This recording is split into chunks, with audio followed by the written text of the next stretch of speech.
bên đam bùi đã lô gắng khen rạc bên lão đã luộc gần nhẹ thơm bàn biệt rồi em đã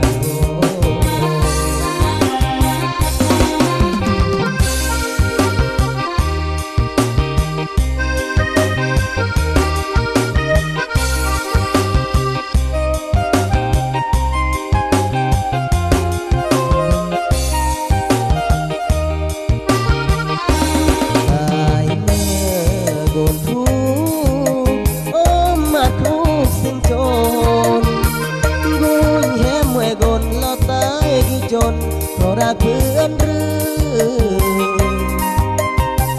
nhỏ là như mơ non ăn ca lon nhỏ là ăn son con hơn ca si em con nhà ơi ba